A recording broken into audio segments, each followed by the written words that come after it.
अस्सलामुअलैकुम Nadreen, programme दूसरा रुख में खुशामदीद। मैं हूं आपका मेज़बान नादर गुरामानी। नादरीन, इस वक्त अगर हम बात करें तो 26वीं आईनी तरमीम के बाद जो अदलिया के हवाले से हुकूमत ने मुख्तलिफ फैसले किए, उस हवाले से बड़ी तनकीद जो है वो भी की जा रही है। आज सुप्रीम कोर्ट के 6 जो है वो मुस्तकिल और एक आर्जी जज ने ओहदे का हल्फ उठा लिया और इसी तरह इस्लामाबाद हाई कोर्ट के जो एक्टिंग चीफ जस्टिस थे, उन्होंने भी अपने ओहदे का हल्फ उठा लिया है। इसी के साथ साथ अगर हम सियासत के हवाले से बात करें तो हाल ही में आपने देखा कि पाकिस्तान तहरीक इंसाफ ने जब मुज़ाकरात का सिलसिला ख़त्म किया तो उसके बाद आर्मी चीफ को एक के बाद दीगर जो है वो खतूत लिखे गए और आर्मी चीफ का भी इस हवाले से बयान सामने आया कि उनको ख़त जो है वो मौसूल नहीं हुआ। अगर उनको ख़त मिलता भी है तो वो पढ़ेंगे नहीं, बल्कि वो वज़ीर आज़म को भेज देंगे। इसी हवाले से अब पाकिस्तान तहरीक इंसाफ के पास और दीगर कौन से ऑप्शंस होंगे और जो हुकूमत के हवाले से तनकीद की जा रही है 26वीं आईनी तरमीम के बाद जो मुख्तलिफ फैसले किए जा रहे हैं, उन पर तनकीद किस हद तक दुरुस्त है? PTI इन खतूत के जरिए क्या हासिल करना चाहती है, या हुकूमत अब PTI को मुज़ाकरात की दावत देगी? मामलात कैसे आगे बढ़ेंगे, हम बात करते हैं। वफाकी वज़ीर कैसर अहमद शेख के साथ मौजूद हैं। बहुत शुक्रिया शेख साहब, आपने वक्त निकाला। सबसे पहले तो ये 26वीं आईनी तरमीम के बाद जो मुख्तलिफ फैसले हैं, जैसे आज 6 जजेस ने हल्फ उठा लिया है, एक आर्जी जज ने हल्फ उठाया है, इस पर जो तनकीद की जा रही है कि सीनियरिटी जो है उसको बाईपास किया जा रहा है, ये तनकीद शेख साहब आपकी नज़र में किस हद तक दुरुस्त है? बिस्मिल्लाहिर्रहमानिर्रहीम। देखिए, जो भी 26वीं आईनी अमेंडमेंट हुई है वो 2/3 मेजॉरिटी कौमी असम्बली की और 2/3 मेजॉरिटी सेनेट की ने ये अमेंडमेंट की है। अब ये तो आइन के मुताबिक अमेंडमेंट है, क्या इलेक्टेड मेंबरों को या लोगों को जो इतने भी इख्तियार नहीं है कि वो 2/3 के साथ आइन की तरमीम कर सके। और फिर अगर ये एहतजाज हो रहा है, नहीं, लेकिन शेख साहब वो कह रहे हैं ना कि वो 26वीं आईनी तरमीम में कुछ लोगों से हुकूमत ने दबाव के तहत वोट लिया है। मौलाना साहब के सेनेटर या अख्तर मेंगल साहब के सेनेटर्स हो गए, MNAs हो गए। अब ये बात तो देखिए ना, कभी ख़त्म हुई है? आप बताएं, आप तो खुद बड़ा कवर करते रहे, कभी भी कोई हुई है तो क्या किसी ने अपोजिशन ने ये कहा है कि बिल्कुल ठीक हुई है? आज से पहले कोई एक चीज़ भी कोट कर दें तो बस वो तो तनकीद असम्बली के अंदर दबाव के साथ लिया है। ये एक बात करना कोई जेब देता नहीं है ना। जब उन्होंने वोट दिया, एक जो भी एक MNA होता है या सेनेटर होता है, वो तो बड़ा एक पूरा मंजी हुई सियासी शख्सियत होती है, वो किस तरह दबाव के साथ वोट दे सकते हैं? मुझे तो ये समझ ही नहीं आई कि इलेक्ट हुए 7-8 लाख लोगों में से कोई एक नुमाइंदा इलेक्ट हो और उसके बाद वो दबाव में आ जाए, तो ये बात समझ में आने वाली नहीं है। और ये देखिए ना, अमेंडमेंट हुई है। अब उससे पहले इस अमेंड 26वीं आईनी तरमीम से पहले हमारी जुडिशरी की वर्ल्ड वाइड क्या पोजीशन थी, हमारे जो मुकदमे हैं कितने पेंडिंग हो रहे हैं और क्या हमारी बहुत आला वहाँ पे रिगार्ड किया जाता था, तो उसको क्योंकि इतनी पेंडिंग लोगों के। लेकिन सर अभी भी अदलिया के हवाले से कुछ चैलेंजेस जो हैं वो हुकूमत को दरपेश हैं, एक तासुर है इस हवाले से। तो कोई जजेस के खिलाफ हुकूमत रेफरेंस लाने का भी इरादा रखती है? देखिए, मैं आपको बताऊं, इतना अरसा तो ये चलती रही ना, उन्हीं की जो थी प्रमोशन और जो चीफ जस्टिस या जस्टिस बनते रहे, वो तो सीनियरिटी से बनते रहे ना थ्रू आउट ही पिछले कोई 10-15 साल। तो फिर आप क्या देखते हैं कि क्या मुकदमात के फैसले जल्दी होना शुरू हो गए या उसको दुनिया में बहुत ज़्यादा उसको रेट किया गया? तो बात तो ये है कि हमें अपने आप को इम्प्रूवमेंट करनी है। तनकीद की गुंजाइश हर वक्त है, लेकिन अगर ये रिज़ल्ट आएगा, अक्सर असल चीज़ तो ये है कि लोगों को इंसाफ जल्द मिलना चाहिए और हर एक को मिलना चाहिए। तो बहरहाल ये नहीं, लेकिन शेख साहब आप जजेस के खिलाफ, जो 2 जजेस के खिलाफ एक तासुर है, क्या कोई वाकई हुकूमत रेफरेंस लाने का इरादा रखती है?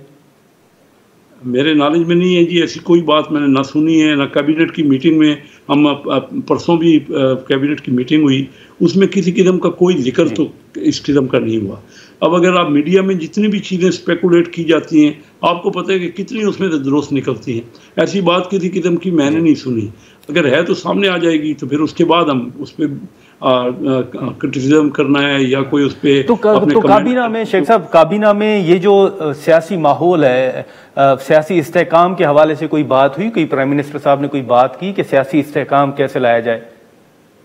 जी देखिए, हमारे जो मईशत के इशारे हैं वो तो सब तस्लीम करेंगे। इसमें अगर कोई दो राय है तो आप मुझे बता दीजिए।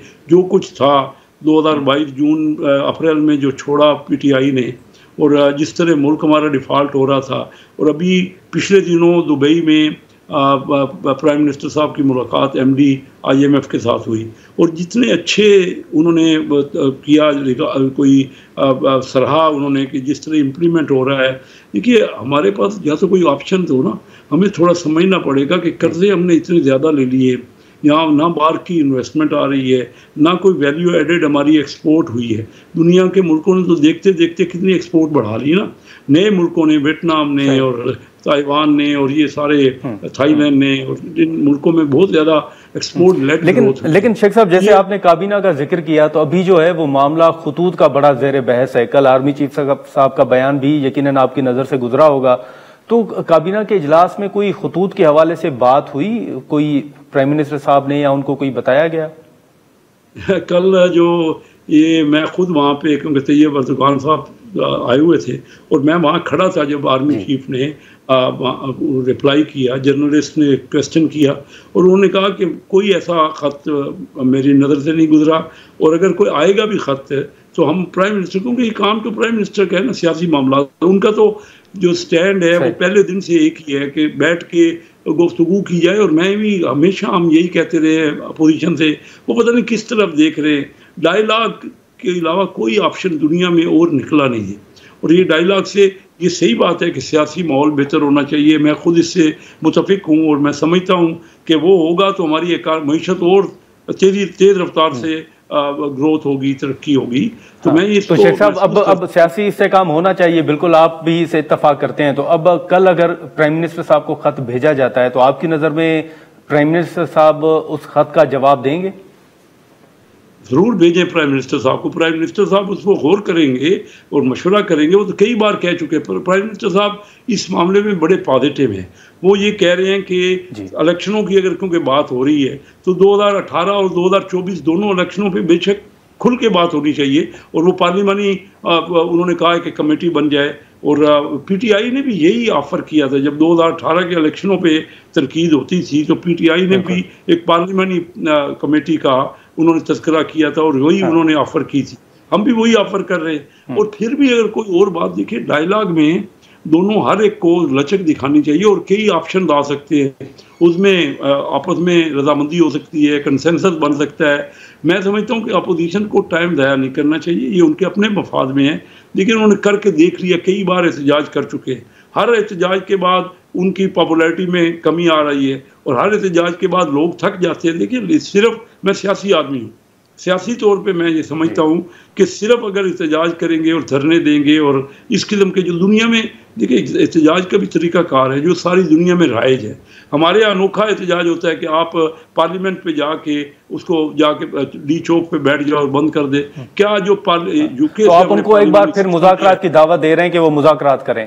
शेख साहब, मैं हमेशा, देखिए यूके में जिनसे हमने पार्लियामेंटी सिस्टम लिया है, क्या उनकी पार्लियामेंट के बाद बाहर कहीं आपने धरना देखा है? उनके यहाँ भी एहतजाज होते हैं, चौकों पे होते हैं, मुख्तलिफ जगह पे उन्होंने अलाट की हुई होती है उनसे, तो उनसे ही सीख लेना चाहिए ना। मुख्तलिफ मौजूद मुल्कों में भी एहतजाज होते हैं, तो ये डायलॉग बिल्कुल। तो आप एक मरतबा फिर उनको दावत दे रहे हैं शेख साहब के, ठीक है मुज़ाकरात की टेबल पर वो आ जाए? आज एक मरतबा नहीं, मैं पिछले कितने 10-12 साल से हर अपने प्रोग्राम में एक ही बात करता हूँ कि उसके अलावा कोई और ऑप्शन नहीं है, और वही राह निकलेगा ज़रूर। कोई ऐसी नहीं, हम सब एक ही मुल्क के और मुहब्बे वतन लोग हैं। तमाम पार्टियों के जो इलेक्ट होकर लोग आते हैं या जो हमारे शहरी है, सारे मुहब्बे वतन है, पाकिस्तान की बेहतरी चाहते हैं। कूट कूट कर उनमें पाकिस्तान की मोहब्बत भरी हुई है, तो हम इसको क्यों नुकसान कर रहे हैं? एहतजाज, सिर्फ एहतजाज कोई मसला उससे हल तो हो नहीं रहा। 10-12 साल का तजर्बा आपके सामने है, या इससे पहले कभी एहतजाज हुए तो उसके बाद क्या हुआ? लेकिन शेख साहब, वो पीटीआई का ये मौक़िफ़ भी तो है ना कि हम आपके साथ अगर मुज़ाकरात करें भी तो आपके पास देने के लिए कुछ नहीं है। आप खान साहब के साथ जो मुज़ाकराती टीम थी उनकी मुलाकात भी नहीं कर पर रहे, तो फिर वो ये भी तो मौक़िफ़ रख रहे थे कि आपके साथ अगर मुज़ाकरात हों तो मुज़ाकरात में उनको हासिल क्या होगा? देखिए मुज़ाकरात में वही 28 तारीख मुकर्रर थी, उससे पहले बात तो सुन लेते ना। उन्होंने एक रिटर्न अपनी डिमांड दी थी, उस पर हमारे कमेंट तो सुन लेते ना। मैं कहता हूँ हमारा हुकूमत को भी चाहिए कि आगे बढ़ के मुल्क का देखे, ये किसी की हार और किसी की जीत नहीं है, किसी एक पार्टी का नहीं है कि मुज़ाकरात में किसी को हमने कोई शिकस्त देनी है। ये पूरे मुल्क के 25 करोड़ आवाम की, लोगों की फतह और उनकी बेहतरी है।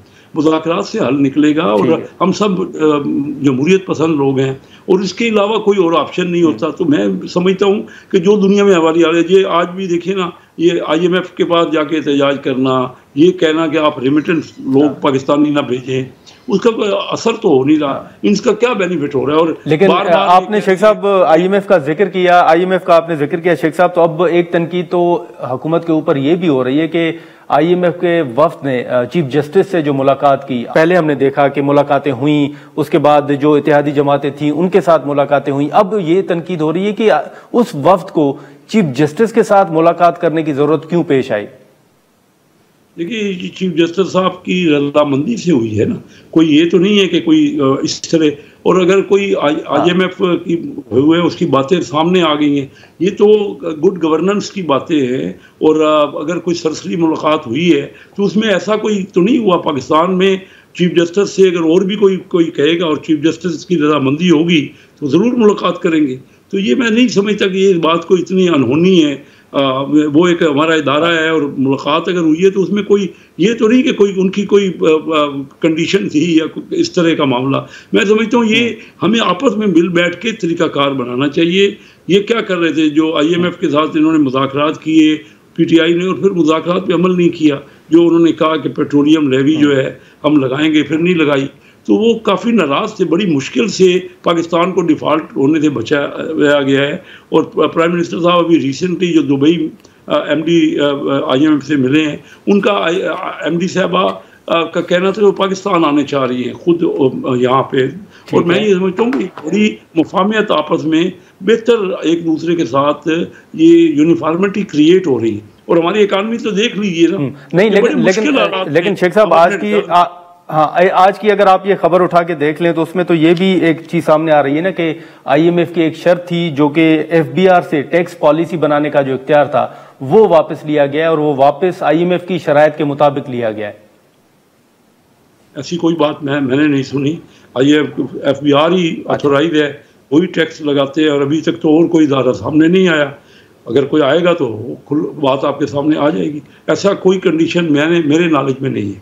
हालांकि मेरा तल्लक है बहुत FBR से। आपको पता है कि मैं स्टैंडिंग कमेटी फाइनेंस का काफ़ी अर्सा चेयरमैन रहा हूँ और मैं बड़े करीब हूँ FBR से। खुद बिजनेस से मेरा तल्लक है। मैंने ऐसी कोई बात किसी से नहीं सुनी। ठीक है, लेकिन शेख साहब अब एक मामला 26वीं आईनी तरमीम के बाद और अहम है, वो चीफ इलेक्शन कमिश्नर की अपॉइंटमेंट का है। अब अगर हम देखें तो इस हवाले से अभी तक वजीर आजम और अपोजिशन लीडर के दरमियान जो मुशावरत है वो अभी तक शुरू नहीं हुई। तो काबीना के अंदर कोई चीफ इलेक्शन कमिश्नर की अपॉइंटमेंट के हवाले से बात हुई है? कोई नामों पर कोई गौर हुआ है? कोई नाम सामने आए हैं? नहीं जी, काबीना में किसी किस्म की चीफ इलेक्शन कमीशन की नामजदगी बात नहीं हुई और उसका तो आइन में तरीक़ाकार दर्ज है। अपोजिशन लीडर्स के साथ ज़रूर, देखिए कितना अरसा आपके सामने है कि पब्लिक अकाउंट कमेटी पे जो इख्तलाफ चल रहा था, फिर वही पब्लिक अकाउंट कमेटी का चेयरमैन PTI का बना दिया गया, PTI के मेंबर को, जिसको उन्होंने खुद एग्री किया। तो इसी तरह ये पिछला भी जो अभी मौजूदा चीफ इलेक्शन कमिश्नर है वो भी तो रजामंदी से ही बना था। वो उसमें PTI की रजामंदी भी शामिल थी और मुस्लिम लीग और दूसरी पार्टियों की भी रजामंदी शामिल थी। तो जो तरीक़ाकार दर्ज है, अपोजिशन लीडर से लाजमी तौर पर मशवरा होगा और मशवरे के तहत ही चीफ इलेक्शन कमिश्नर की नामजदगी होगी। इसमें भी कोई इख्तलाफ तो है नहीं। मैं कहता हूँ कि वो करीब आए ना, बैठे ने जो मामलात है, जब ये तय हो गया कि इस्टेब्लिशमेंट का कोई इस नेगोशिएशन से तल्लक नहीं है, उन्होंने कैटेगोरिकली मना कर दिया है। इससे पहले भी किया है और कल भी बड़े खुले अल्फाज में उन्होंने कहा। तो अभी और हमारे मुल्क में ये कि मैं वाहिद मुल्क देखा है, मैंने भी कोई 50-55 मुल्कों में मैं गया हूँ, एंटी इस्टेब्लिशमेंट जो पॉलिटिक्स है वो मैंने अपने मुल्क में देखी, कहीं ये नहीं देखा। हर कहीं वहाँ से, ये आप अमेरिका के अभी इलेक्शंस देख रहे हैं, आपके सामने जिस तरह हुए, या इंडिया के इलेक्शन होते हैं, कभी उन्होंने कोई बात एंटी इस्टेब्लिशमेंट, हमारे यहाँ की पॉलिटिक्स ये वजह मुझे समझ नहीं आई कि उनका तल्लक तो कुछ नहीं है। एक रियासत जो है उसकी हैसियत एक माँ की हैसियत होती है, रियासत सबकी होती है और साझी होती है। तो ये खाम उसको कन्फ्लिक्ट बना ले या उनको तनकीद का जरिया बनाए, तो ये कोई अच्छी बात हमारे मुल्क की पॉलिटिक्स की नहीं है। लेकिन सर तनकीद के हवाले से फिर अगर आप देखें तो अब जो आपकी इत्तेहादी जमात है पाकिस्तान पीपल्स पार्टी, उनके सीनियर रहनुमा जो है वो भी ये कह रहे हैं कि ये पूरा निज़ाम इस वक्त जो है वो फॉर्म 47 पर खड़ा है। और गवर्नर पंजाब का बयान आपके सामने है कि तमाम जो इस वक्त असेंबली है या अरकान है वो फॉर्म 47 के तहत हैं। तो ये इत्तेहादी हुकूमत भी तो आपके ऊपर तनकीद कर रही है कि आप फॉर्म 47 के मुताबिक MNM बने हैं। देखिए, गवर्नर साहब ने कोई ज़रूर अपने ज़ाती कमेंट, उनका ज़ाती है, लेकिन और पीपल पार्टी हमारे साथ बैठी है। हर मामले में हम मिलजुल के डिस्कस करते हैं और वो उनके इत्तेहाद, उनके वोट्स के बगैर तो हमारी मेजॉरिटी नहीं है। जब चाहे देखिए पीपल पार्टी की रजामंदी है। कल भी हम सब मिल के बैठे थे वहाँ, प्रेसिडेंट भी थे, प्राइम मिनिस्टर भी थे, जो ये तुर्की के सदर तैयब अर्दोगान आए। मैं फ्रंट डेस्क पे था, वहीं उनके साथ बैठा था और देखा कि हमने बैंक्वेट में मिलजुल के, तो सारे लीडरशिप तो इकट्ठी हर वक्त बैठी है। ये तो अगर कोई जाती किसी के कमेंट है तो वो तो होता रहता है पॉलिटिक्स में, और वो उनकी राय है, वो सामने आई है। लेकिन ऐसी बात अगर वो पीपल पार्टी की ही हुकूमत है, जब वो हमारे साथ मिलके वो नहीं, तो शेख साहब आप समझते हैं कि मुल्क में जो 2024 में इंतखाबात हुए वो शफाफ हुए, उन पर सवाल जो उठ रहे हैं वो दुरुस्त नहीं है, या आपकी नज़र में कहीं कोई कमी पेशी रह गई है? देखिए, कोई भी इलेक्शन पाकिस्तान में 1970 के बाद कि ऐसा नहीं हुआ कि जिस पे कमेंट ना हुए हो। कोई भी इलेक्शन आप बता दीजिए, यही कहा जाता है कि कोई भी इलेक्शन शफाफ तरीके से नहीं हुआ। तो ये तो हम नहीं, तो आपकी जाती राय क्या है? मौजूदा जो इंतखाबात थे 2024 के, शेख साहब, उन पर जो सवालात उठ रहे हैं वो किस हद तक दुरुस्त है? अब मैं तो देखिए, अब मैंने देखा है, अपनी फैसलाबाद डिवीजन से मेरा तल्लुक है, मैं वहाँ लगातार इलेक्शन कंटेस्ट करता हूँ। मेरे इलेक्शन को तो मेरा मुखालिफ भी जो कैंडिडेट है वो भी तस्लीम करते हैं कि हमने जीता हुआ है, और बड़ी वादे अक्सरियत से हमने इलेक्शन वो जीता है। अच्छा, मैं ये अब बताना आपको चाह रहा हूँ कि हमारी फैसलाबाद डिवीजन के 4 डिस्ट्रिक्ट हैं, चनियोट, जंग, टोबा टेक सिंह और फैसलाबाद डिस्ट्रिक्ट हैं। इन 4 डिस्ट्रिक्ट की 18 MNA की सीटें थी, उसमें से 15 सीटें PTI ने जीती हुई हैं और 3 सीटें मुस्लिम लीग नवाज ने जीती। तो मैंने तो ये इलेक्शन देखा है जो उसमें सारी वोट ही उनको पड़े हैं और 15 सीटें वो उनके MNA बैठे हैं असेंबली में। तो अपने इलाका पूरा जो बहुत दूर डिवीजन इतनी बड़ी है, उसमें तो मैंने इलेक्शन देखा है कि सारा PTI ने जीता है। तो जहाँ उन्होंने जीता है उसका जिक्र नहीं करते, वहाँ से एहतजाज हो ना। अगर ये अभी जो यहाँ से 18 में से 15 सीटें उन्होंने जीती हुई हैं, अगर कोई एहतजाज हो तो वहाँ से होना चाहिए ना। वो भी इनको अभी तस्लीम इस तरह नहीं कर रहे ना कि एहतजाज हर वक्त होना चाहिए, नहीं तो वहाँ से बहुत से लोग जाते हैं ना जाके। ये तो KPK का एहतजाज होता है, जो एहतजाज जो भी सामने आता है। चले, ठीक है शेख साहब, बहुत शुक्रिया, आपने वक्त निकाला। नाज़रीन, वफाकी वज़ीर कैसर अहमद शेख साहब की गुफ्तगू आपने सुनी। हम यहाँ पर एक शॉर्ट ब्रेक लेते हैं और ब्रेक के बाद पाकिस्तान तहरीक इंसाफ के सीनियर रहनुमा तैमूर सलीम झगड़ा साहब हमें ज्वाइन करेंगे। प्रोग्राम में दोबारा खुशामदीद। नाज़रीन, जो जजेस के हवाले से रेफरेंस की बात हुई, उस हवाले से अब हुकूमत की जानिब से भी ये मौक़िफ़ आ चुका है सामने कि हुकूमत कोई इरादा नहीं रखती जजेस के खिलाफ कोई रेफरेंस लाने का। लेकिन इस हवाले से अब ख़ास तौर पर तहरीक इंसाफ की जानिब से हमने देखा कि जो मुज़ाकरात का एक सिलसिला था वो जब ख़त्म हुआ तो उसके बाद खतूत का मामला जो है वो अब सामने आ रहा है। उस हवाले से आर्मी चीफ साहब का बयान जो है वो भी हमारे सामने। अब वे फॉरवर्ड होगा क्या, या PTI के पास कौन से ऑप्शंस होंगे? खुद पाकिस्तान तहरीक इंसाफ के अंदर जो इख्तिलाफात की बातें हो रही हैं वो किस हद तक दुरुस्त हैं? तैमूर सलीम झगड़ा साहब पाकिस्तान तहरीक इंसाफ के सीनियर रहनुमा हमारे साथ मौजूद हैं। बहुत शुक्रिया झगड़ा साहब, आपने वक्त निकाला। सर, सबसे पहले तो ये बताइएगा कि आज जो सुप्रीम कोर्ट के 6 आर्जी जजेस ने हल्फ उठाया है, उसके अलावा जो तनकीद हो रही है ओवरऑल हाई कोर्ट के हवाले से, सुप्रीम कोर्ट के हवाले से, अब इस पर हुकूमत का तो ये मौक़िफ़ है कि जो 26वीं आईनी तरमीम है, जो आइन में तरमीम की गई, उसके बाद जो कुछ हो रहा है वो आइन के मुताबिक हो रहा है। तो आप समझते हैं कि हुकूमत का मौक़िफ़ दुरुस्त है, या जो कुछ हो रहा है आपकी नज़र में वो आइन के बरक्स है? 26वीं आईनी तरमीम में कितने लोगों से जबरदस्ती वोट लिया गया था? कितने लोगों से लिया गया था सर? आप भी बताएं ना, मैं तो पार्टी हूं, आप न्यूट्रल हैं। सर नहीं, हमारी नजर में तो ये था कि तहरीक इंसाफ ने उस वक्त सवालात उठाए थे, बाकी पीपल्स पार्टी ऑन बोर्ड थी। मौलाना साहब ने ऐलान किया था कि हम वोट करेंगे। मौलाना साहब ने ऐलान किया था कि हम वोट करेंगे क्योंकि हमारे जो है वो 2 या 3 बंदे उनके हाथ में। और मैंगल साहब, अच्छा जी, मैंगल साहब ने भी किया था। मैंगल साहब ने प्रेस कॉन्फ्रेंस की थी जी।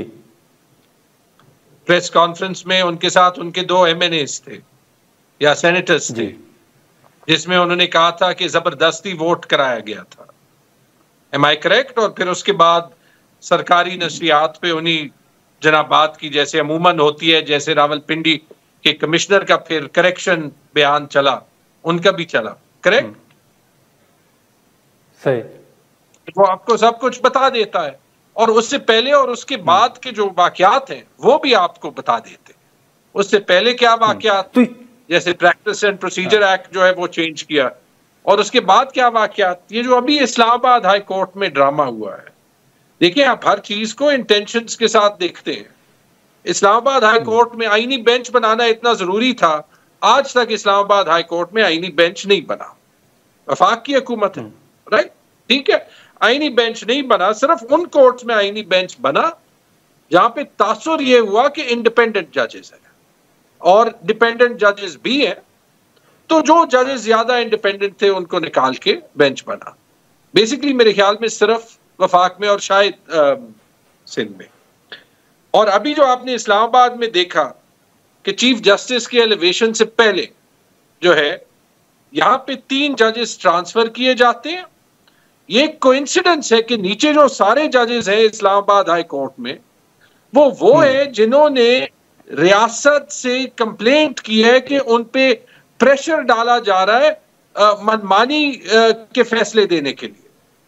किसी ने ये आज तक साबित नहीं किया सरकारी तौर पे भी कि उनकी जो ये कंप्लेंट थी वो गलत थी या मैलिफाइड थी। लेकिन ऑब्वियसली उनमें से तो कोई एक जज भी चीफ जस्टिस बनने के लायक नहीं ना। तो आप देख सकते हैं नहीं, लेकिन झगड़ा साहब, ये जो फैसले हुए हैं, अब इनका आउटकम आपकी नजर में क्या होगा, क्या असरात होंगे? आउटकम ये होगा कि जी अनलेस इनको जो है वो रिवर्स किया जाए और उसकी रिवर्सल में जुडिशरी का भी एक रोल हो, तो इसका जो डैमेज होगा वो बहुत लास्टिंग होगा। जब ये निजाम बदल जाए और ये रिवर्स भी हो जाए उसके बाद भी, क्योंकि ये परसेप्शन कि जुडिशरी जो है वो प्रेशर के नीचे जो है वो बकल हो जाती है, ये कोई नहीं हटा सकेगा। इसका एक सिंपल सा मैं आपको चैलेंज दे देता हूं। याया अफरीदी साहब चीफ जस्टिस ऑफ पाकिस्तान है ना? जी है। याया अफरीदी साहब ने एक अपना जो फ्लैगशिप इनिशिएटिव रखा हुआ है जुडिशल सिस्टम में, जेल रिफॉर्म्स का है। करेक्ट है जी। 6 हफ्तों से जी अडियाला जेल में जेल मैनुअल के मुताबिक जो 6 लोग इमरान खान कहते हैं कि उनसे उनको मिलना चाहिए वो नहीं मिल सकते। पिछले 3 हफ्तों में मैं भी हूं। क्या याया अफरीदी साहब जो इस वक्त जेल रिफॉर्म्स की एक एफर्ट को हेड कर रहे हैं, इस पे उन्होंने नोटिस लिया या नोटिस लेंगे? इसका जवाब दे दे। लेकिन तो मैं जो है लेकिन झगड़ा साहब, अब जो रेफरेंस के हवाले से बातें हो रही थी सोशल मीडिया पे भी हमने देखा, या कुछ रहनुमाओं की हमने गुफ्तगू भी सुनी, कुछ तासुर दिया गया कि शायद हुकूमत जो है ऐसा इरादा रखती है। लेकिन आज इरफान सिद्दीकी साहब ने कहा कि हुकूमत कोई इरादा नहीं रखती जजेस के खिलाफ रेफरेंस लाने का। आपको कुछ ऐसा माहौल नजर आ रहा है क्या? राना सनाउल्लाह ने धमकी दी, आज जस्टिस मंसूर अली शाह ने कहा ले आए रेफरेंस। इसी ये खत का जो किस्सा था काजी फाइज ईसा ने शुरू किया था, जो पाकिस्तान के तारीख के, आज आप पोल ले लें, सबसे बदनाम चीफ जस्टिस है। उस वक्त उनके हर खत पे ये लोग भंगड़ा डालते थे। आज ये धमकी दी, जवाब मिला नहीं कर सकेंगे, कर भी लें तो क्या फर्क होता है। जब तक ये सिस्टम हॉस्टेज है तो किसी को कोई जो है वो जुडिशल सिस्टम पे कोई एतबार नहीं है, और जिस दिन नहीं होगा तो सब कुछ वाजे हो जाएगा। मतलब फिलहाल जो पाकिस्तान में हो रहा है उसकी कोई लीगल क्रेडिबिलिटी है ही नहीं। आपको भी पता है, मुझे भी पता है। चलें ठीक है, लेकिन झगड़ा साहब आपने खुतूत की बात की, तो अब जो पीटीआई के हवाले से, बानी पीटीआई इमरान खान साहब के हवाले से जो खुतूत का जिक्र हो रहा है, अब आर्मी चीफ साहब के उस बयान के बाद तो बड़ी तनकीद हो रही है कि आपको जवाब मिल गया है कि आपको आर्मी चीफ की तरफ से कोई जवाब नहीं मिलेगा चाहे आप खुतूत लिखते रहें। तो अब इसके बाद आप क्या समझते हैं कि पीटीआई के पास कौन सा रास्ता होगा? पीटीआई के पास सिस्टम में इंसाफ और जमहूरियत के लिए लड़ने का एहतजाज का ही रास्ता है। वो एफर्ट होगी, वो एहतजाज से भी होगी, वो पार्लियामेंट में भी होगी, वो सियासी तौर पे भी होगी। इंशाल्लाह एक पॉलिटिकल अलायंस बनाएंगे, आपने देखा है, और वो पॉलिटिकल अलायंस इसलिए जरूरी है क्योंकि ये पार्टी की गलती रही है कि, और जो लीडर्स पार्टी में शायद इन एफर्ट्स को जो है वो स्लो डाउन करने की कोशिश भी कर रहे हैं, उनको ये मानना चाहिए कि फिलहाल जो हमारे पास जो दो बड़े मकासद हैं कि पाकिस्तान में जमहूरियत आए और साथ ये कि इमरान खान जो पाकिस्तान के जायज प्राइम मिनिस्टर हैं, अगर आप 8 फरवरी 2024 का रिजल्ट देख लें, कि उनको इंसाफ मिले, मैंने लफ्ज इस्तेमाल किया इंसाफ मिले, ठीक है, उसके लिए ये जिद्दोजहद करनी पड़ेगी। जो भी जिस खत का जो भी नहीं, ये जो अपोजिशन का अलायंस बना हुआ है अचकज़ई साहब की क़यादत में, झगड़ा साहब, आप समझते हैं कि इसके अलावा एक और अपोजिशन अलायंस बनेगा या सियासी अलायंस बनेगा? ये बड़ा होगा। आप देख रहे हैं जो बात JUIF से हो रही है, जो बात शाहिद खान अब्बासी से हो रही है, जो बात बाकी पार्टी से हो रही है, नेशनलिस्ट पार्टी से हो रही है, खान साहब ने कहा और बिल्कुल ठीक कहा है कि इसमें उन फोर्सेस को भी शामिल करना चाहिए जो कि वायलेंस को नहीं सब्सक्राइब करती, लेकिन जिनके स्टेट से गिले और शायद कुछ सख्त गिले, क्योंकि उनको हमें नेशनल मेन स्ट्रीम में लाना चाहिए। मारंग बलोच की मैं बात कर रहा हूं फॉर एग्जाम्पल। क्यों आप उनको भी शामिल करेंगे? नहीं, उनसे खान साहब ने बात करने की हिदायत की थी, ये ऑफिशियल उनका बयान। मैं जो कह रहा हूं, नादिर आप मुझे कह दें अगर आप डिसएग्री करते, क्योंकि एक सीरियस डिस्कशन करनी है कि ये जितने भी फोर्सेस हैं, जब तक ये वायलेंस अगेंस्ट द स्टेट की बात नहीं करते जी, तो फिर जो है वो उनको नेशनल नेट में वापस लाना चाहिए। बलूचिस्तान में मसला ही है ना कि जो स्टेट स्पॉन्सर्ड लीडर्स हैं उनकी पब्लिक क्रेडिबिलिटी 0 से भी कम है। नहीं, लेकिन आपने झगड़ा साहब जैसे कहा कि कुछ लोग शायद इसको उस तरह आगे नहीं बढ़ा रहे, या तो इसकी वजह क्या है? फिर कौन लोग हैं जो चाहते हैं कि ये अलायंस की तरफ या उस तरह स्पीडी ना हो मामला? सबसे पहले तो हुकूमत चाहती है, हमेशा दो राय होते हैं, लेकिन मैं बड़ा स्ट्रांगली बिलीव करता हूं कि ये वक्त जो है एक बड़े मिशन के लिए लड़ने का, और वो बड़ा मिशन ये है कि हम पाकिस्तान में रूल ऑफ लॉ लाएं। देखिए, फिलहाल अदलिया दबी हुई है, सियासतदान दबे हुए हैं, ब्यूरोक्रेसी और पुलिस एक टूल के तौर पे इस्तेमाल हो रहे हैं। आपको भी नहीं पता कि कल आप थोड़ा सा आपका प्रोग्राम लेफ्ट या राइट हो जाए, आप 2 हफ्ते की छुट्टी पे चले जाएंगे। तो इस हालात में बड़ा मकसद ज्यादा जरूरी है। पता नहीं मेरा ये नहीं, लेकिन लेकिन झगड़ा साहब, अब इसी के साथ साथ पार्टी के अंदर भी अगर आप देखें तो शेर अफजल मरवत साहब को पार्टी से निकालने के बाद तो आपके ऊपर भी तनकीद हो रही है कि उन्होंने मुश्किल वक्त में पार्टी का साथ दिया और पार्टी ने उनको निकाल दिया। आज उन्होंने फ्लोर ऑफ द हाउस पूछा कि मुझे क्यों निकाला। खान साहब का डिसीजन है, उनके पास कोई इंफॉर्मेशन होगी। ऑब्वियसली एक परफेक्ट सिचुएशन नहीं है और हर डिसीजन पे 2 राय भी होती है, और वो जो ज्यादा आपको स्प्लिट ओपिनियन नजर आ रहा है वो इसलिए नजर आ रहा है क्योंकि एक बड़ी अननेचुरल सिचुएशन है कि एक लीडर जेल में है और उनको जो उनका हक है लोगों से मिलने का वो भी नहीं दिया जा रहा। अच्छा, मजे की बात यह है कि कुछ लोग ये समझते होंगे कि इससे पीटीआई को बड़ा नुकसान होगा, लेकिन ये लॉजिक ये कहती है कि जब तक ये सिचुएशन है पाकिस्तान में पॉलिटिकल स्टेबिलिटी नहीं आ सकती, और जब तक पॉलिटिकल स्टेबिलिटी नहीं आ सकती, जो ये वायलेशन ऑफ द लॉ कर रहे हैं कि खान साहब को जबरदस्ती जेल में डाला है और जेल के अंदर भी उनसे इतने डरते हैं कि उनको किसी से मिलने नहीं देते कि वो पाकिस्तान। ठीक है, लेकिन झगड़ा साहब एक आखिरी सवाल होगा, ये बताइएगा कि IMF के वफ्द ने जो चीफ जस्टिस साहब से मुलाकात की, दीगर अहम मुलाकातें की हैं, उसके बाद उमर अयूब साहब ने एक खत भी लिखा है IMF को। पहले भी पीटीआई के ऊपर यह तनकीद होती रही कि IMF को खत लिखा गया है। ये जो मुलाकातें हैं और ये जो खत है, आप समझते हैं कि खत लिखना पीटीआई का दुरुस्त फैसला था या सियासी गलती है? यार इन चीजों पे भी हुकूमत सिर्फ सियासत करती है। सबसे पहले तो अगर पाकिस्तान में ह्यूमन राइट्स की वजह से GSP प्लस स्टेटस जो है फॉर एग्जांपल वो रिवर्स हो, तो ये उनकी गलती है जो सिविलियन के ट्रायल मिलिट्री कोर्ट में कर रहे हैं, या उनकी गलती है जो कि एट द रिसीविंग एंड है? अगर तो आप यूरोपीय यूनियन से भी राब्ता करने का कोई इरादा रखते हैं? झगड़ा साहब उनको भी खत लिखने का इरादा रखते हैं? देखिए मैं यही कह रहा हूं ना, सिर्फ इसलिए कि इतना ज्यादा प्रेशर है, ये विक्टिम ब्लेमिंग का कल्चर हम खत्म कर देना। जब मैं गलत बात कर दूं तो उसकी तनकीद करें। इसी तरह अगर IMF, पहली बात तो मैं ये खुद कहता हूं, शर्म की बात है कि आज IMF हमारे गवर्नेंस स्ट्रक्चर, हमारे करप्शन की इंडेक्स, चीफ जस्टिस से मीटिंग कर रहे हैं। नहीं होना चाहिए, ये हालात ही नहीं होने चाहिए। यही आपको हुकूमत की कमजोरी दिखाती है। अगर आज पाकिस्तान मजबूत होता तो IMF को कहते आप जी जाएं, हम खुद संभाल लेंगे।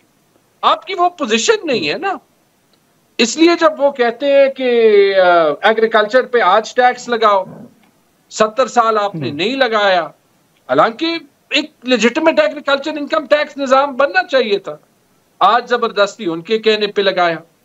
इसलिए जब वो कहते हैं चीफ जस्टिस से एक जूनियर ऑफिशियल की मुलाकात होगी, उन्हें करनी पड़ती है।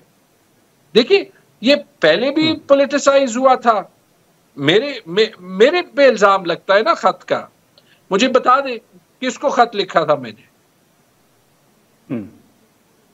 किसको लिखा? नहीं, लेकिन जो अब लिखा गया है, झगड़ा साहब चलें वो तो माजी हो गया, लेकिन अब जो खत लिखा गया है, हाँ बिल्कुल ठीक किया है, बिल्कुल ठीक किया है। क्योंकि अगर हमने एक मुआहिदा साइन किया है जहां पे हम कह रहे हैं कि पाकिस्तान में फ्री एंड फेयर इलेक्शन होगा, पाकिस्तान में ह्यूमन राइट्स अब्यूजेस नहीं होंगे, पाकिस्तान में जो जुडिशियल सिस्टम होगा वो जुडिशियल इंडिपेंडेंस एंडोर्स करेगा। हमने तो ये मुआहिदा नहीं किया, आपने किया, फिर आप झूठ नहीं बोल सकते। हाँ। और फिर जब आप नहीं, लेकिन झगड़ा साहब फिर ये भी तो सवाल उठता है ना कि कल अगर आपके खुतूत या आपके तहफ़्फ़ुज़ात के बायस मुआहदे में कुछ खलल पैदा हो जाता है तो फिर उसका जिम्मेदार कौन होगा? नहीं, मैंने तो शुरू ही इधर से किया था नादिर, ये प्लीज पूरा सेगमेंट चलाया एक जरूर। मैंने शुरू ही इधर से किया था कि जो वायलेशन ऑफ द एग्रीमेंट करता है उसकी गलती होगी, या आप सबको कह रहे हैं, या हम पूरी दुनिया को यह साबित करें कि हम बस सिर्फ झूठ बोलने में माहिर हैं। आप उमर अयूब को ये ब्लेम कर रहे हैं कि वो जो है वो झूठ बोले, सच ना बोले, इसलिए वो गद्दार है। और शहबाज शरीफ झूठ कह के IMF से मुआहिदा साइन कर रहे हैं तो वो मुहिब वतन हो गए। इस लॉजिक को मुझे समझाइए ना। चलिए ठीक है झगड़ा साहब, बहुत शुक्रिया, आपने वक्त निकाला। नाज़रीन, तैमूर सलीम झगड़ा साहब गुफ्तगू आपने सुनी। हम यहाँ पर एक शॉर्ट ब्रेक लेते हैं और ब्रेक के बाद पीपल्स पार्टी के सीनियर रहनुमा हसन मुर्तज़ा साहब हमें ज्वाइन करेंगे। तो दोबारा खुशामदीद नाज़रीन, पाकिस्तान पीपल्स पार्टी के सीनियर रहनुमा हसन मुर्तज़ा साहब हमारे साथ मौजूद हैं, हम उनसे गुफ्तगू करेंगे। बहुत शुक्रिया हसन मुर्तज़ा साहब, आपने वक्त निकाला।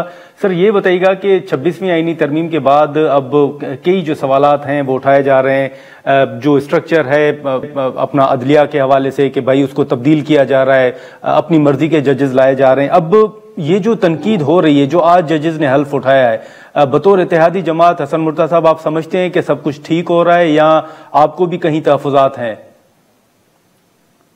बहुत शुक्रिया नादिर साहब, आपने मुझे मौका दिया। देखें, गुजारिश ये है कि किसी भी चीज के शुरू करने पे तहफ़्फ़ुज़ात भी होते हैं, एतराज़ात भी होते हैं, लेकिन देखने वाली चीज है कि कब और किसने और किस वक्त शुरू की। इसमें टाइमिंग तो मैटर कर सकती है कि ये टाइम शायद किसी को सूट ना करता हो, लेकिन अल्टीमेटली हमें जाना तो इस तरफ था। ये कोई आज का इशू तो था नहीं, ये तो कायदे आजम साहब से लेके शहीद जुल्फ़िकार अली भुट्टो का भी ये विजन था, बीबी शहीद का भी ये विजन था कि इन चीजों को जो है 26वीं आईनी तरमीम की जो जरूरत महसूस हुई सॉरी, तो ये होना तो था ही। लेकिन अब जो तहफ़्फ़ुज़ात हैं वो मेरा ख्याल है टाइमिंग के हवाले से है, क्योंकि ये टाइमिंग जो है वो तहरीक इंसाफ को सूट नहीं करती, इसलिए उनके इस चीज़ पे एतराज़ात हैं। तो और तो कोई ऐसा इशू नहीं है। क्या इससे बेहतरी नहीं आएगी? नहीं, आप भी हसन मुर्तज़ा साहब, आप भी समझते हैं कि टाइमिंग दुरुस्त नहीं है? नहीं, मैं तो कहता हूं कि कभी ना कभी तो ये शुरू होना था, और जब भी होता किसी ना किसी को एतराज भी होना था। ये तो बिल्कुल वाज़ेह है, इसमें तो कोई शक नहीं है। क्योंकि नहीं, लेकिन हसन मुर्तज़ा साहब, अब जो जजेस के खिलाफ हुकूमत के या हुकूमती रहनुमाओं के जो तहफ़्फ़ुज़ात हैं, फिर ये भी एक तासुर आया कि शायद जजेस के खिलाफ कोई रेफरेंस लाया जा रहा है। अब कुछ रहनुमाओं की तो ये सामने उनकी गुफ्तगू आ रही है कि कोई रेफरेंस नहीं लाया जा रहा। कल अगर रेफरेंस लाया जाता है तो पीपल्स पार्टी सपोर्ट करेगी सर रेफरेंस को? देखें, इख्तलाफ राय तो हो सकता है ना जी, वो जजेस में भी हो सकता है, वो एग्जेक्टिव में भी हो सकता है, वो फौज के अंदर भी हो सकता है। इख्तलाफ राय तो हो सकता है, और हर आदमी शायद ये समझता हो कि मेरे इख्तियारात महदूद किए जा रहे हैं या मुझे कॉर्नर करने की कोशिश की जा रही है। और हुकूमत जो होती है, एग्जेक्टिव जो होती है, वो भी शायद किसी टाइम ओवरडू कर ले, और दूसरी तरफ से भी ओवरडूइंग होती रहती है। क्या अदालती कत्ल नहीं हुए? क्या माजी में ऐसी गलतियां नहीं हुई जिनका आज तक कौम खमियाजा भुगत रही हो? वो हो जाती हैं, गलतियां भी होती हैं। कि रेफरेंस वक्त की जरूरत है? सॉरी, आप समझते हैं कि रेफरेंस जो है वो वक्त की जरूरत है? नहीं, मैं ये नहीं समझता कि हर चीज पे रेफरेंस ही वक्त की जरूरत है। कई चीजें ऐसी होती हैं जिनको ठीक किया जा सकता है, और कई चीजें नागुज़ीर भी होती हैं। ठीक है, लेकिन अब ये जो पाकिस्तान तहरीक इंसाफ ने, हसन मुर्तज़ा साहब, मुज़ाकरात का एक सिलसिला जो था वो ख़त्म किया, अब खतूत लिखे जा रहे हैं, उस हवाले से आर्मी चीफ साहब का बयान आपकी नज़र से यकीनन गुजरा होगा। इसके बाद आपकी नज़र में पीटीआई के पास कौन सा ऑप्शन जो है वो रह गया है? देखिए, तहरीक इंसाफ कंफ्यूज्ड हैं, उनको नहीं पता चल रहा कि उन्होंने क्या करना है, क्या नहीं करना। वो इतने बुलंदो बांक दावे कर चुके हैं, और फिर उन्हें उनसे हटना भी पड़ता है।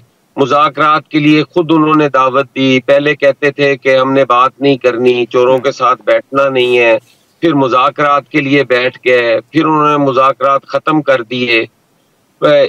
इसी 26वीं आईनी तरमीम पे उनकी जो कमेटी की मीटिंग थी उसमें वो शामिल रहे, फिर उन्होंने एंड ऑफ द डे उससे भी वो निकल गए। तो वो तो खुद कंफ्यूज्ड हैं, उनको पता नहीं है कि वो क्या, उनके लिए सिमत कौन सी दुरुस्त है। कभी वो 9 मई को जस्टिफाई करने चल पड़ते हैं, कभी कहते हैं कि 9 मई में हमारा अमल दखल कोई नहीं, वो एजेंसीज के लोग थे। जब वो लोग सजा होते हैं तो फिर कहते हैं कि जुल्म हो गया है। तो इस किस्म की उनकी पॉलिसी है, वो कंफ्यूज्ड है। लेकिन हसन मुर्तज़ा साहब, अभी जो आईएमएफ के हवाले से हमने देखा कि आईएमएफ के वफ्द ने चीफ जस्टिस से जब मुलाकात की तो उसके बाद बड़ी तनकीद हो रही है। इवन मौलाना साहब ने हैरत का इजहार किया है।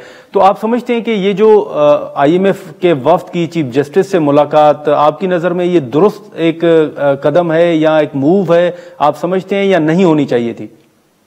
देखिए, कुछ चीजें जो दुरुस्त नहीं भी होती लेकिन वक्त की जरूरत होती हैं। आज जिस इकोनॉमी का जो हाल करके गए हैं जाने वाली हुकूमत, उससे उसको संभाला देने के लिए पता नहीं क्या क्या कुछ करना पड़ रहा है। और अल्लाह ताला का फजल है कि जो लोग ये कहते थे कि ये मुल्क डिफॉल्ट करने वाला है खुदा न खास्ता, और ये मुल्क ज्यादा देर इसकी इकोनॉमी नहीं चल पाएगी, ये मुल्क कितने हिस्सों में खुदा न खास्ता बट जाएगा, उन लोगों के लिए अब बड़ी परेशानी का बायस है कि ये तो ना दिवालिया होने की तरफ गए और ना ही इस मुल्क के साथ कोई ऐसा अलमिया हुआ कि जिसको लेके सियासत की जाए। तो उनके लिए ये परेशानी है। बाकी तो जो चीजें हैं उनको ठीक करने के लिए, लेकिन हसन मुर्तज़ा साहब, जो चीफ इलेक्शन कमिश्नर की अपॉइंटमेंट के हवाले से कोई पीपल्स पार्टी ने बात शुरू की है चीफ इलेक्शन कमिश्नर की अपॉइंटमेंट के हवाले से क्योंकि मौजूदा चीफ इलेक्शन कमिश्नर जो है वो तो अपनी मुद्दत जो है वो मुकम्मल कर चुके हैं, उनकी मुद्दत पूरी हो चुकी है। देखिए, ये तो मेरे इल्म में नहीं है, ना ही अभी कोई इस किस्म की डिस्कशन है। जब होगी यकीनन वो पाकिस्तान पीपल्स पार्टी को ऑन बोर्ड लेंगे, चाहे उस पे वो करें अपनी मर्जी, लेकिन यकीनन वो ऑन बोर्ड तो लेंगे। लेकिन अभी तक इस किस्म की कोई बातचीत शुरू नहीं हुई। नाज़रीन, यहाँ पर एक शॉर्ट ब्रेक लेते हैं और ब्रेक के बाद यहीं से गुफ्तगू को आगे बढ़ाते हैं।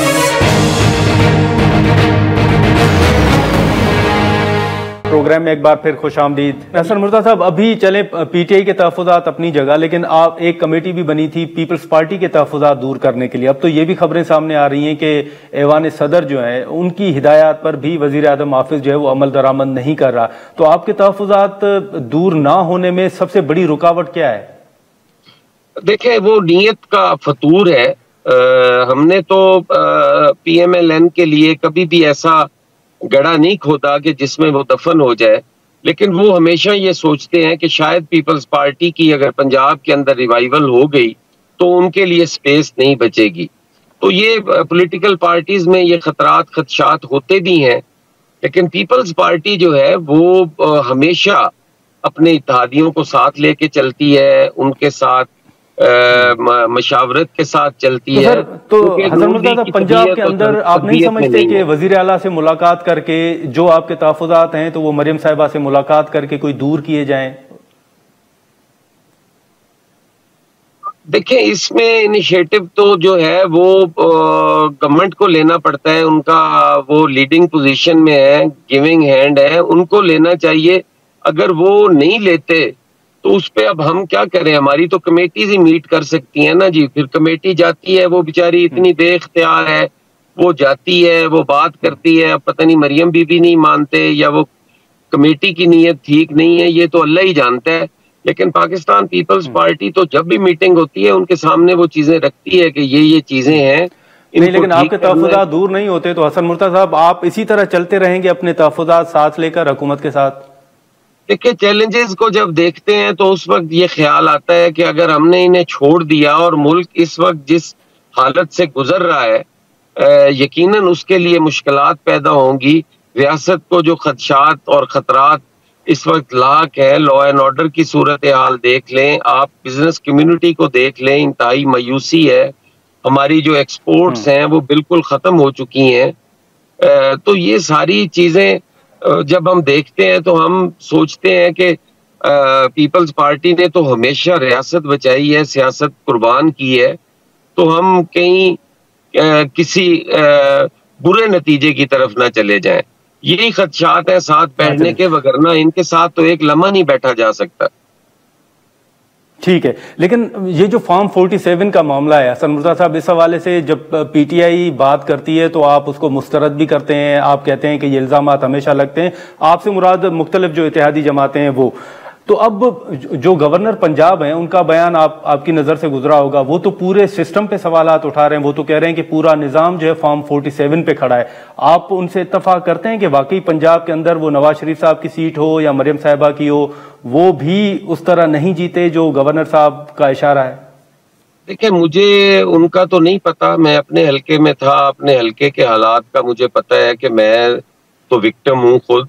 लेकिन जहां तक आपने तहरीके इंसाफ का कहा है, तहरीके इंसाफ अगर ये कहती है कि ये सारा सिस्टम 47 पे खड़ा है, तो फिर उनकी जो उज़रदारियां हैं, जो उनके इलेक्शन ट्रिब्यूनल में केसेस हैं, उनकी तादाद तो सारी होनी चाहिए। वहां पे तो हार्डली हसन मुर्तज़ा साहब, ये गवर्नर पंजाब कह रहे हैं, हसन मुर्तज़ा साहब ये गवर्नर पंजाब कह रहे हैं कि पूरा निजाम जो है वो फॉर्म 47 पे खड़ा है, पूरा पाकिस्तान फॉर्म 47 पे जीता है। देखिए, मैं पाकिस्तान पीपल्स पार्टी के मुतल्लिक कह सकता हूँ, मुझे दूसरों का तो नहीं पता, या गवर्नर साहब जो है वो उन्होंने कोई बात कही है, उनके पास कोई सबूत हो, मुझे उसका इल्म नहीं है।